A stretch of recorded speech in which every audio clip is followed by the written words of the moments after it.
ये इतना बड़ा परेशानी का सबब बनने वाला है। मैं रिकॉर्ड पर आपको बता रहा हूं, क्योंकि सरकार की ना नियत है, ना उनके पास संसाधन है, ना राजस्व विभाग की कोई तैयारी है।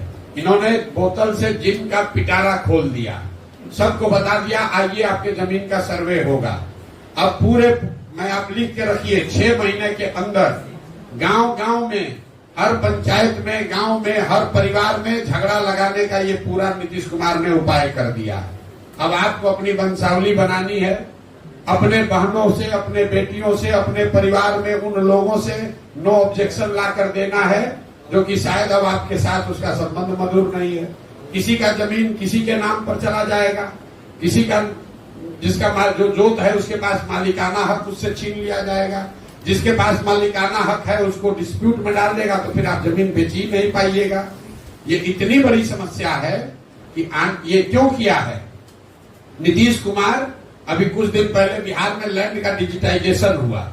जब डिजिटाइजेशन हुआ तो बिना तैयारी के एक आउटसोर्स एजेंसी के लोगों को दे दिया गया कि लैंड के रिकॉर्ड को डिजिटाइज कीजिए, और लोगों को बता दिया गया जितना एंट्री करोगे उतना पैसा मिलेगा। तो हड़बड़ी में रजिस्टर 2 का जो डिजिटाइजेशन हुआ तो आपका जमीन दूसरे के नाम पर, भाई का जमीन भतीजा के नाम पर चढ़ गया, उससे पूरा नीचे कोहराम मचा। तो अब सरकार ने फिर आनंद फानंद में निर्णय लिया कि अब जमीन का सर्वे किया जाएगा, लेकिन सर्वे करने की कोई व्यवस्था, कोई सिस्टम बना नहीं है। अब लोग दिल्ली, बॉम्बे, बंगलोर से छोड़ छोड़ कर आ रहे हैं, आप लोग सुन रहे होंगे। गांव में लोग बैठे हुए हैं, अधिकारी अब पूरा आपसे पैसा का दोहन करेगा, और इस पूरी कुव्यवस्था में अगर कोई परेशान होगा तो बिहार की जनता होगी। तो आप ये लिख कर रखिए 6 महीना के अंदर, मार्च अप्रैल आते आते बिहार के समाज में सबसे बड़ी चर्चा और परेशानी का ये सबब बनने वाला है। जितने परिवार है सबसे पैसे का दोहन किया जाएगा, आपकी जमीन के मालिकाना हक को क्वेश्चन किया जाएगा। तो मेरा ये आपके माध्यम से सरकार को अपील भी है कि भाई अगर सर्वे करा रहे हो कराओ, लेकिन व्यवस्था फुल प्रूफ करके कीजिए, वरना लोगों की, गरीब लोगों की, सामान्य परिवार के लोगों की जो पुश्तों की जमीन है उसका सबका मालिकाना हक डिस्प्यूटेड हो जाएगा, और जो समस्या है जमीन की और जमीन से जुड़े विवादों की, उसमें एक्सपोनेंशियल उसमें वृद्धि होगी। अभी 1/3 जमीन में डिस्प्यूट है जो नीतीश सीएम रहे, और आपने कहा कि तो समाजवाद की परिभाषा नहीं दे सकता है, किस तरह? अरे भैया ऐसा है, हमने ये नहीं कहा कि समाजवाद का परिभाषा नहीं दे सकते। हमने तो उसके आगे कहा कि तेजस्वी यादव खड़े होकर उन्होंने विधानसभा में कहा कि हम और हमारे पुरखे ये समाजवाद की भूमि है, ये हम लोग नहीं यहाँ रूल करेंगे तो कौन रूल करेगा। तो हमने ये कहा कि भैया ये कोई राजतंत्र तो है नहीं, और समाजवाद क्या दावा आप कर रहे हैं, समाजवाद के पुरोधा आपके पिताजी नहीं हैं। समाजवाद को बनाने वाले, समझने वाले दूसरे लोग हैं, और अगर आप समाजवाद को समझने का दावा करते हैं तो आपको तो समझ इसकी है नहीं, हमको मालूम है। लेकिन 10 दिन, 15 दिन, 1 महीना अपने टीचर वोचर से, एडवाइजर से के साथ बैठकर पहले समाजवाद को पढ़ लीजिए, तैयारी कर लीजिए, और तैयारी करने के बाद अगर दम है तो बिना कागज देखे हुए कैमरे पर बैठ के समाजवाद को परिभाषित कर लो, मैं मान लूंगा कि समाजवाद पर तुम्हारा अधिकार है। ये जो लोग समाजवाद का परिभाषा नहीं जानते हैं वो अपने आप को समाजवाद का पुरोधा बताते हैं। भैया लालू जी समाजवादी कहिया से हो गए? समाजवाद मधुलिम से जाना जाता है, समाजवाद लोहिया जी से जाना जाता है, समाजवाद जॉर्ज फर्नांडिस से जाना जाएगा। ये किस दिन से पुरोधा हो गए समाजवाद के? राजद ने आपको यह भी कहा है कि आप जाति छुपा कर राजनीति करते हैं। कौन? समाजवाद राजद ने यह भी कहा है कि जाति छुपा। भैया हमारा नाम है प्रशांत किशोर, सर्टिफिकेट में तो यही नाम लिखा हुआ है। अब उनके कहने से नाम तो बदलेंगे नहीं, और हमारे पिताजी का नाम है डॉक्टर श्रीकांत पांडे, वो भी नहीं बदलेगा। तो जैसे उनके बाबूजी का नाम है लालू प्रसाद यादव, वैसे हमारे पिताजी का नाम है डॉक्टर श्रीकांत पांडे। ना हम उनको जाति सूचक शब्द इस्तेमाल कर रहे हैं, ना उनको करना चाहिए। लेकिन बिहार में जिन लोगों को जाति से आगे कुछ समझ में ही नहीं आया, वो इसके अलावा वो क्या बोलेगा। अब तेजस्वी यादव हमसे बिहार में विकास पर तो चर्चा करेंगे नहीं, बिहार में सीडी रेशियो क्या है, पूंजी का पलायन क्या है, तो उनको समझ है नहीं। तेजस्वी यादव बिहार में एजुकेशन व्यवस्था कैसे सुधरेगा ये तो बता नहीं सकते हैं। ये जरूर बता सकते हैं कि भैया जाति का इस्तेमाल कैसे किया जाता है, अपहरण रंगदारी कैसे होता है। तेजस्वी यादव खड़ा होके जब डिप्टी सीएम ने तो कहा उस आदमी ने कि बिहार में जीडीपी तो देश में सबसे ज्यादा जीडीपी बिहार का है। अब देखिए, जिस आदमी को जीडीपी और जीडीपी के ग्रोथ में फर्क नहीं समझ है, अफसरों ने ये कहा होगा कि जीडीपी का ग्रोथ रेट बिहार में ज्यादा है। उस आदमी को समझ में आया कि जीडीपी ज्यादा है। भैया जीडीपी के हिसाब से तो हम लोग 28वें नंबर पर हैं, देश के सबसे गरीब और पिछड़े राज्य हैं, और उस राज्य का उप मुख्यमंत्री खड़ा होकर कह रहा है कि हम लोग तो जीडीपी के मामले में देश में सबसे आगे हैं। तो उस आदमी से आप क्या बात कीजिएगा। सर एक क्वेश्चन है सर, कितनी सीट आ सकते हैं आपके पार्टी अगुवाई? मेरे भाई ऐसा है, बिहार में जनसुराज 243 सीट पर चुनाव लड़ेगा, 242 नहीं 243। और उस दल के रणनीतिकार चुनाव प्रबंधक प्रशांत किशोर हैं, और अभी तक प्रशांत किशोर ने 10 वर्ष में जिस किसी को भी चुनाव लड़ाया है वो चुनाव हारा नहीं है। तो जनसुराज भी चुनाव हारेगा नहीं, ये बात आप लिख के रख लीजिए।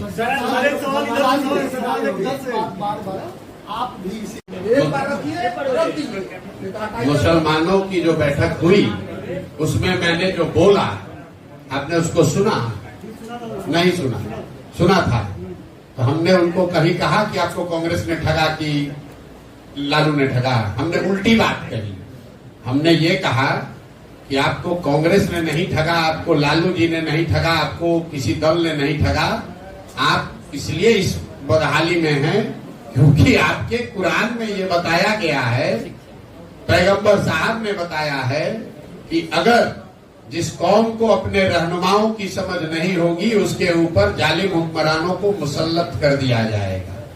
तो अगर आज का हुक्मरान, आज का शासक आपको जालिम दिख रहा है तो जो बात पैगंबर साहब ने बताई है उसको पढ़ो। पैगंबर साहब की बात बताई गई है तो गलत तो हो नहीं सकती है। तो अगर आप गलत लोगों को रहनुमा बनाओगे, किसी को हराने के लिए चोर बदमाश डकैत को वोट दोगे तो आपके ऊपर जालिम हुक्मरान तो आएंगे ही आएंगे। आप पहले हम लोग कहे हो तो सुने नहीं।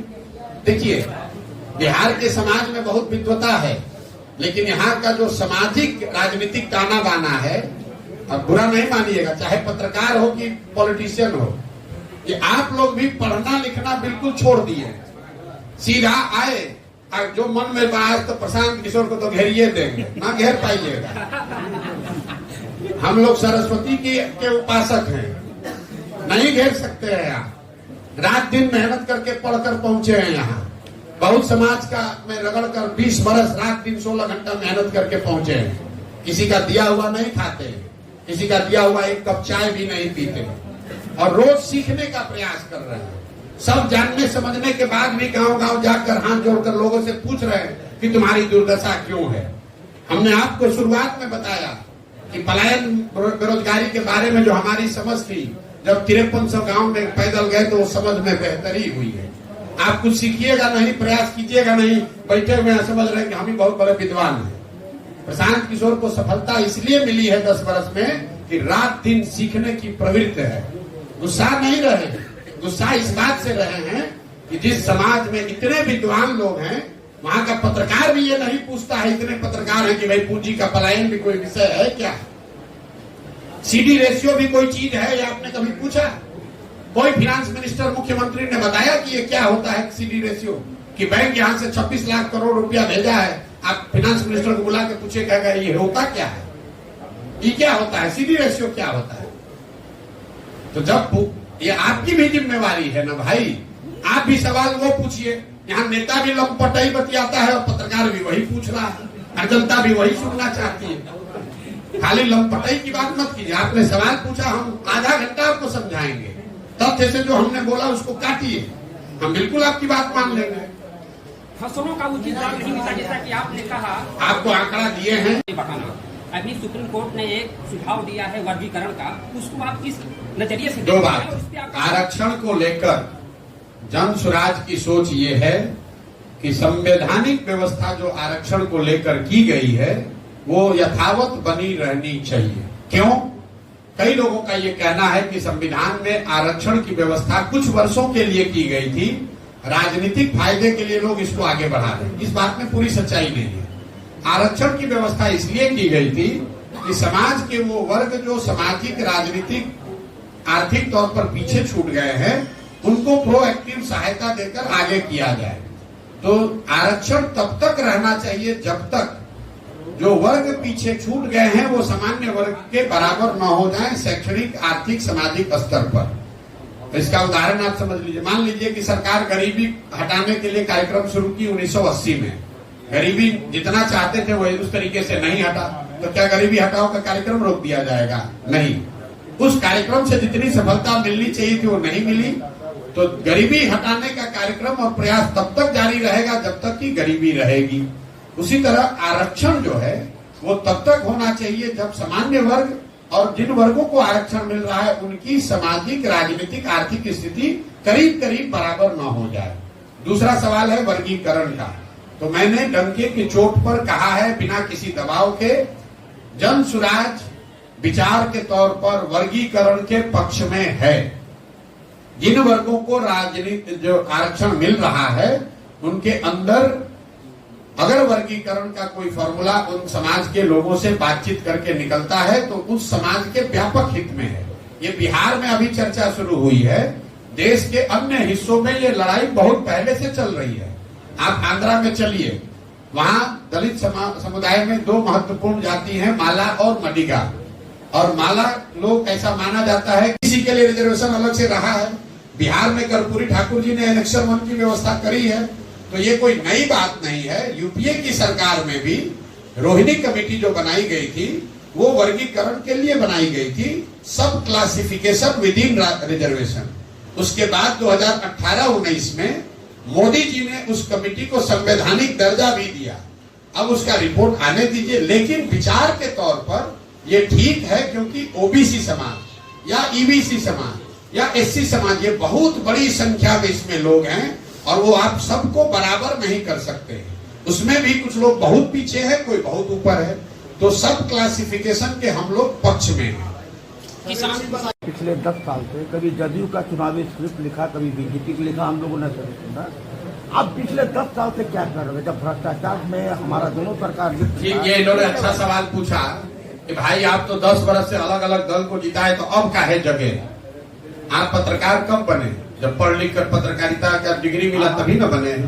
तो हम तो भाई कोई मुख्यमंत्री, प्रधानमंत्री के लड़के हैं नहीं। हमारी काम ही हमारा पहचान है। आप यहाँ इतने बड़ी संख्या में आए हैं आज हमसे बात करने, इसलिए नहीं कि हम 2 वर्ष से पैदल चल रहे हैं, इसलिए कि आप जानते हैं कि 10 वर्ष में हमने जो काम किया है, हम लोगों को जिताते हराते रहे। अगर वो काम न किए होते तो आप यहाँ हमारा इंटरव्यू लेने आते? नहीं आते। आपको एक उदाहरण देके बता रहा हूं। शाहरुख खान का नाम आप सुने होंगे। शाहरुख खान को जब हीरो बनना था तो उन्होंने अपना करियर का शुरुआत किया। टीवी पर एक सीरियल आता था, फौजी सर्कस। दो सीरियल आता था, एक फौजी एक सर्कस। टीवी में सीरियल में काम किए, थोड़ी सफलता मिल गई तो बॉम्बे गए, वहां पर पिक्चर साइन किए। तो पिक्चर साइन किसका किए? जिस आदमी ने भी काम का उनको ऑफर दिया होगा, जो पिक्चर मिली उसको साइन किया, उसमें काम किया। 2-4 पिक्चर हिट हो गई तो उन्होंने कहा नहीं, अब तो हम रोमांटिक अपने तरीके का पिक्चर बनाएंगे। वो सब पिक्चर भी हिट हो गया। तो फिर उन्होंने कहा नहीं, अब तो हम खाली यश जौहर और यश चोपड़ा और करण जौहर का ही पिक्चर बनाएंगे। वो पिक्चर और हिट हो गया, आप मेगा स्टार हो गए। तो अब शाहरुख खान ये कह रहे नहीं, हम 3 वर्ष में खाली अपने पसंद के स्क्रिप्ट पर ही काम करेंगे। अब इसकी तुलना आप कर लीजिए अभिषेक बच्चन से। अरे सुन लीजिए, इतना आतुर मत होइए। अभिषेक बच्चन अमिताभ बच्चन के लड़के हैं। तो पहले दिन उन्होंने कहा कि हमको अब एक्टर बनना है, तो जेपी दत्ता जब पिक्चर बनाएंगे तब हम एक्टर बनेंगे। मेरे भाई, क्योंकि शाहरुख खान के बाबूजी अमिताभ बच्चन नहीं है।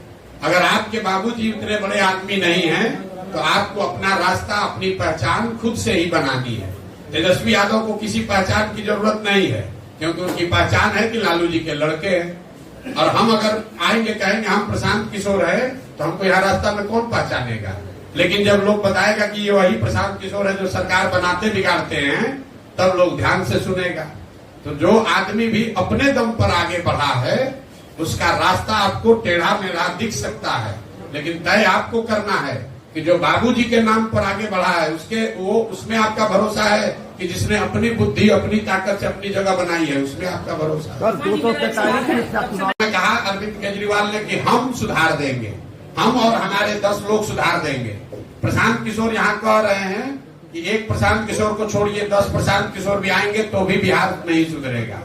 बिहार तब सुधरेगा जब बिहार के लोग सुधरेंगे, और लोग को सुधारने के लिए हम 2 बरस से पैदल चल रहे हैं। और आप कह रहे हैं कि आम आदमी पार्टी में कितना दिन कौन पैदल चला, किस समाज के पास लोग गए? उन्होंने आंदोलन किया, एक दल बना लिया और दल बनाकर कहा कि हम ये काम करेंगे। आप आम आदमी पार्टी का बात छोड़िए, देश में कोई भी उदाहरण ऐसा आपके पास हो जहां दल बनाने से पहले 2 बरस तक समाज में कोई पैदल चल के 1 करोड़ लोगों को इकट्ठा करके एक साथ दल बना रहा हो? आप हमको उदाहरण बता दीजिए, हम मान लेंगे। दल का संविधान बन रहा है, सुनिए, ऐसा है, दल का संविधान बन रहा है। ये पहली ऐसी देश में पार्टी है जिसके संविधान को बनाने के लिए 1000 जगहों पर लोग बैठक कर रहे हैं। कौन बैठक कर रहा है? बिहार के चुने हुए माननीय 150 लोग जिलों में, प्रखंड में जाकर संविधान पे चर्चा कर रहे हैं, पार्टी के संविधान पर, कि दल का संविधान कैसा है, यहाँ दल कैसे बनता है। बिहार में जो दल बनाया कहा हम ही होंगे इसके नेता, और उसके हमारे बाद होगा हमारा बेटा। अब तुम लोग जितना आदमी बिहार के हो तुम लोग झंडा ढो। ये पहला दल है जिसमें प्रशांत किशोर कह रहे हैं कि दल बनेगा तो इसका नेता प्रशांत किशोर ना है ना होंगे। और 2 तारीख को होगा दल बनेगा तो देखिएगा कि प्रशांत किशोर इसके नेता नहीं बनेंगे। प्रशांत किशोर पहले भी 2 बरस पैदल चल रहे थे और 2 अक्टूबर के बाद भी पैदल ही चलते हुए दिखेंगे, क्योंकि हम ये संकल्प लेकर आए हैं कि बिहार को सुधारे बगैर मानेंगे नहीं, चाहे 5 बरस पैदल चलना पड़े कि 10 बरस। कैसे सुधर रहा है? अभी तक सर आपने समस्याएं गिनाया, लेकिन आपने उसका सॉल्यूशन नहीं गिनाया। किसने? आप कहाँ के रहने वाले हैं कि सॉल्यूशन नहीं सुना? आप यहाँ रहते हैं, झारखंड में रहते हैं। 2 बरस से चिल्ला के गांव में जाकर बता रहे हैं कि पलायन कैसे रुकेगा, ये बता रहे हैं कि शिक्षा कैसे सुधरेगा, ये बता रहे हैं कि खेती को खाने वाले खेती से कमाने वाला खेती कैसे बनाया जाएगा। पूरा उसका ब्लूप्रिंट दे रहे हैं, लेकिन हमको मालूम है आप जैसे बहुत लोग हैं जिसको सुनना नहीं है। इसीलिए मार्च में इसका पूरा विजन डॉक्यूमेंट कागज जारी करेंगे। बिहार के लिए नहीं, खाली बिहार के 8,500 पंचायतों का अलग अलग 10 बरस विकास का पूरा कार्यक्रम बनाकर जारी करेंगे, ताकि आप उसको पढ़िए और पढ़कर देखिए कि आपके पंचायत को विकसित पंचायत बनाने के लिए अगले 10 बरस में जन स्वराज की क्या योजना है। जब पढ़ लीजिए, समझ में आए तब जुड़िए, और न समझ में आए तो आपको तो आदत है जाति का झंडा उठाने का, आपको आदत है नेता, आपको मतलब व्यक्ति नहीं, आपको आदत है हिंदू मुसलमान करने का, आपको मंदिर मस्जिद पर वोट देना है, आपको नाली गली पर वोट देना है। आपको पढ़ने का फुर्सत कहाँ है? यहाँ तो व्हाट्सएप यूनिवर्सिटी है, व्हाट्सएप पर देखे और उसी पर चाहते हैं दुनिया सुधर जाए। हम व्हाट्सएप यूनिवर्सिटी वाले नहीं हैं।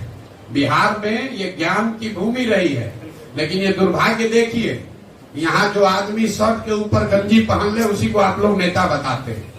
जिस व्यक्ति को भाषा का विषय का ज्ञान ना हो उसको आप लोग बताते हैं जमीनी नेता। जो आदमी लंपट है, बदमाश है, कभी पास नहीं हुआ, कभी कुछ किया नहीं जीवन में, उसको आप लोगों ने नेता हम लोगों ने बना दिया। तो जब आप चोर चुहेड़ बालू माफिया शराब माफिया को नेता बनाइएगा तो आपके बच्चे को पढ़ाएगा कि उससे ड्रग्स बिचवाएगा। सर एक सवाल और है सर, बहुत हम लोग बाद में उसकी स्थिति राजनीतिक दलों की तरफ आपने उनमें क्या? मेरे भाई ऐसा है, आप पत्रकार हैं, इतना तो कम से कम पढ़ लिख कर आइए। आम आदमी पार्टी और जन स्वराज में एक भी समानता अगर हो तो आप बताइए। आप कह रहे हैं कि इसी तरह से आई थी। आम आदमी पार्टी अन्ना के आंदोलन से निकली हुई पार्टी है। जन स्वराज में हम लोग रोज कह रहे हैं कि प्रशांत किशोर का जन स्वराज का आंदोलन में कोई यकीन ही नहीं है। हमने 2 बरस में कोई धरना प्रदर्शन, टायर फूको, बिहार बंद करो, चक्का जाम करो कभी किया? हमने ये कहा कि हम सुधार देंगे कि कौन सुधार देगा? हमने बताया कि एक कोई लॉ लाओ, जन लोकपाल बनाओ, इससे भ्रष्टाचार खत्म होगा। हम तो ये भी नहीं कह रहे कि आप वोट जन स्वराज को दीजिए। हम ये जन स्वराज आंदोलन नहीं है, हमारा आंदोलनों में कोई यकीन नहीं है। जन स्वराज गांधी जी की सोच से प्रभावित आजादी से पहले जो कांग्रेस थी उस कांग्रेस को फिर से पुनर्जीवित करने का अभियान है, जिसमें समाज का हर वो व्यक्ति जो बिहार में सुधार करना चाहता है वो इस व्यवस्था से जुड़कर अपनी योग्यता क्षमता के अनुसार कुछ न कुछ योगदान कर सके। जैसे आजादी से पहले जो लोग आजादी की लड़ाई में योगदान करना चाहते थे वो तब की कांग्रेस में ज्वाइन करते थे और अपनी क्षमता के अनुसार उस कांग्रेस में जो काम मिलता था वो करते थे। तो जन स्वराज वो व्यवस्था है, वो प्लेटफॉर्म है जहां आप आइए, अपनी क्षमता के अनुसार काम लीजिए और अपने बिहार में बच्चों के भविष्य के लिए वोट दीजिए, उनके भविष्य के लिए बेहतर काम कीजिए, तभी सुधार होगा। इसका आम आदमी पार्टी से क्या लेना देना है? पर हो ना हो, हमको वोट नहीं दोगे तो भाजपा चली आ जाएगी। तो ये जो भाजपा, और सिर्फ ये राजद की बात नहीं है, जैसे राजद के लोग मुसलमानों को डराकर भाजपा का डर दिखाकर वोट ले रहे हैं, उसी तरह नीतीश कुमार और भाजपा वाले लालू का डर दिखाकर वोट लेते हैं। तो बिहार के ये दोनों दलों को मुफ्तखोरी की आदत लग गई है। काम न करे, लोग जनता जितना भी परेशान रहे, चुनाव के समय आकर कहें कि भैया काम तो नहीं किए हैं लेकिन हमको वोट नहीं करोगे तो लालू जी का राज वापस आ जाएगा। तो फिर आदमी गाली दे के भी कहता है चलो भाई इसी को तो नहीं तो लालू का जंगल राज आ जाएगा। यही हाल मुसलमानों का है। मुसलमान जान रहा है कि उसके साथ कितनी बड़ी ठगी की गई है, मुसलमान ये जान रहा है कि उसके बच्चों का भविष्य कैसे बर्बाद किया गया है, लेकिन भाजपा को तो दे नहीं सकता है, तो डर के मारे फिर लालू जी को ही देता है। भाई राजद वालों को तो हमने चुनौती दी है कि तुम कहते हो तुम मुसलमानों के मसीहा हो, तो मुसलमानों की आबादी 18% आबादी के हिसाब से उनको टिकट दे के दिखाओ। जन स्वराज ने तो घोषणा की है कि जिस समाज की जितनी आबादी है उस समाज के काबिल आदमी से उतने काबिल लोगों को निकालकर टिकट दिया जाएगा। तो अगर राजद तो वोट लेकर, मतलब जो जिन मुसलमानों के वोट से राजद का लालटेन जल रहा है उनको भागीदारी दे दें ये लोग। हमको बी टीम सी टीम का हमें से क्या होता है? कल भाजपा वाला कह रहा है कि हम नीतीश के और राजद के बी टीम है। मेरे भाई, हम जनता, बिहार की जनता के बी टीम हैं, जनता का बी टीम है। और जो काम हम 10 बरस करते थे, आपको लग रहा है कि हम काम कोई दूसरा शुरू कर दिए, ये आपका भ्रम है। हम काम वही कर रहे हैं जो 10 बरस से करते रहे, जिसमें देश भर में झंडा गाड़े हैं। पहले हम क्या करते थे? नेताओं को, दलों को ये बताते थे कि अपना संगठन कैसे बनाओ, कैसे चुनाव लड़ो, किस विषय पर मैनिफेस्टो निकालो, कैसे भाषण दो, कौन से आदमी को टिकट दो, तो लोग जीत जाता था। हम भी अब काम तो वही कर रहे हैं। अब फर्क इतना है कि दल और नेता को छोड़कर बिहार की जनता को बता रहे हैं गांव गांव जाकर कि भैया तुम अपना संगठन कैसे बनाओगे, तुम किन विषय पर चुनाव लड़ोगे, किस आदमी को अपने बीच से निकाल कर टिकट दोगे, लड़ाओगे चुनाव तो जीतेगा। प्रशांत किशोर जन स्वराज के रणनीतिकार हैं, बिहार के जनता के रणनीतिकार हैं। तो जब हम जदयू जैसे मरे हुए दल के रणनीतिकार हुए तो जीत गए, ममता जी के रणनीतिकार हुए तो जीत गए, मोदी जी के रणनीतिकार हुए तो जीत गए। तो इस बार बिहार के जनता के रणनीतिकार के तौर पर हैं। 2 तारीख को बिहार की जनता मिलकर दल बना रही है और उस दल को जिताने का जिम्मा प्रशांत किशोर का है। और आपको उसका बानगी दिखेगा यहाँ कैमूर में। अगर 2 तारीख को, 2 अक्टूबर को जब दल बना, वहां कहीं लोगों ने प्रस्ताव पारित कर दिया कि कैमूर में जो रामगढ़ में चुनाव हो रहा है उसको जन स्वराज लड़ेगा, तो आप मानकर चलिए कि वो चुनाव लड़ाने का रणनीतिकार प्रशांत किशोर होंगे। कैमूर में बैठ के बिहार के बच्चों के लिए वोट इस बार पड़ेगा, रामगढ़ में नेताओं के बच्चों के लिए वोट नहीं पड़ेगा। राज है, जैसे लालू जी के राज में अपराधी गन लगाकर लूटता था, नीतीश के राज में अधिकारी जो है वो कलम लगाकर लूट रहा है। लालू जी के राज में जो अपराध होता था, लूटपाट होती थी, वो रात में होता था। ये नीतीश के राज में अधिकारी दिन में ही, भरे दोपहरी में लोगों को लूट रहे हैं। जैसे लालू जी के राज में अपराधी डरता नहीं था, कहता था जाओ जो करना है कर लेना, हम किसी से नहीं डरते हैं। वही हाल नीतीश के राज में अधिकारियों का है। आपसे घूस लेगा ही लेगा, आप चाहे पत्रकार है